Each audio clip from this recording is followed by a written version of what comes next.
श्री सत्यनारायण कथा तृतीय अध्याय। सूत जी बोले, हे श्रेष्ठ मुनियों, अब आगे की कथा कहता हूँ। पहले समय में उल्कामुख नाम का एक बुद्धिमान राजा था। वह सत्यवक्ता और जितेंद्रिय था। प्रतिदिन देवस्थानों पर जाता और निर्धनों को धन देकर उनके कष्ट दूर करता था। उसकी पत्नी कमल के समान मुख वाली तथा सती साध्वी थी। भद्रशिला नदी के तट पर उन दोनों ने श्री सत्यनारायण भगवान का व्रत किया। उसी समय साधु नाम का एक वैश्य आया। उसके पास व्यापार करने के लिए बहुत सा धन भी था। राजा के व्रत को करते देख वह विनय के साथ पूछने लगा, हे राजन, भक्ति भाव से पूर्ण होकर आप यह क्या कर रहे हैं? मैं सुनने की इच्छा रखता हूँ, तो आप मुझे बताएं। राजा बोला, हे साधु, अपने बंधु बांधवों के साथ पुत्रदादी की प्राप्ति के लिए एक महाशक्तिमान सत्यनारायण भगवान का व्रत व पूजन कर रहा हूँ। राजा के वचन सुन साधु आदर से बोला, हे राजन, मुझे इस व्रत का सारा विधान कहिए। आपके कथा अनुसार मैं भी इस व्रत को करूंगा। मेरी भी संतान नहीं है और इस व्रत को करने से निश्चित रूप से मुझे संतान की प्राप्ति होगी। राजा से व्रत का सारा विधान सुन व्यापार से निर्वत हो वह अपने घर गया। साधु वैश्य ने अपनी पत्नी को संतान देने वाले इस व्रत का वर्णन कह सुनाया और कहा, जब मेरी संतान होगी तब मैं इस व्रत को करूंगा। साधु ने इस तरह के वचन अपनी पत्नी लीलावती से कहे। एक दिन लीलावती पति के साथ आनंदित हो संसारिक धर्म में प्रवृत्त होकर सत्यनारायण भगवान की कृपा से गर्भवती हो गई। 10वें महीने में उसके गर्भ से एक सुंदर कन्या जन्म लिया। दिनों दिन वह ऐसे बढ़ने लगी जैसे शुक्ल पक्ष का चंद्रमा बढ़ता है।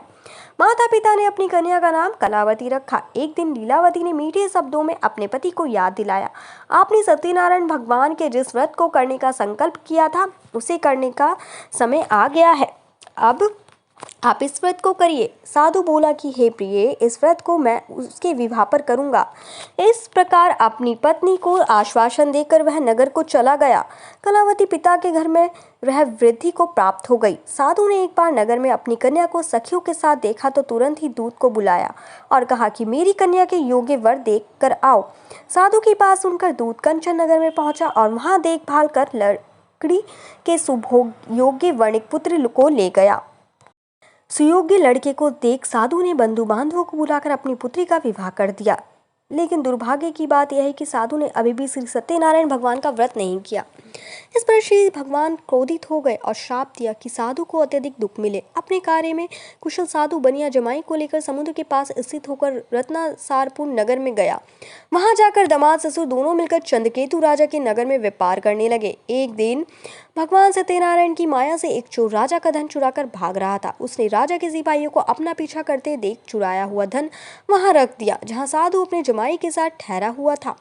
राजा के सिपाहियों ने साधु वैश्य के पास राजा का धन पड़ा देखा तो वह ससुर जमाई दोनों को बांधकर प्रसन्नता से राजा के पास ले गए और कहा, उन दोनों चोरों हम पकड़ लाए हैं, आप आगे की कार्यवाही की आज्ञा दें। राजा की आज्ञा से उन दोनों को कठिन कारावास में डाल दिया गया और सारा धन भी उनसे छीन लिया गया। श्री सत्यनारायण भगवान से श्राप से साधु की पत्नी भी बहुत दुखी हुई। घर में जो धन रखा था उसे भी चोर चुरा ले गए। शारीरिक तथा मानसिक पीड़ा व दुख, भूख प्यास से अति दुखी हो अन्न की चिंता में कलावती के ब्राह्मण के घर गई। वहां उसने श्री सत्यनारायण भगवान का व्रत होते फिर देखा, कथा भी सुनी। वहां प्रसाद ग्रहण कर रात को घर वापस आई। माता के कलावती से पूछा कि हे पुत्री, अब तक तुम कहाँ थी? तेरे मन में क्या है? कलावती ने अपनी माता से कहा, हे माता, मैंने एक ब्राह्मण के घर में श्री सत्यनारायण भगवान का व्रत देखा है। कन्या के वचन सुन लीलावती भगवान के पूजन की तैयारी करने लगी। लीलावती ने परिवार व बंधु सहित सत्यनारायण भगवान का पूजन किया और उनसे वर मांगा कि मेरे पति तथा जमाई शीघ्र आ जाए।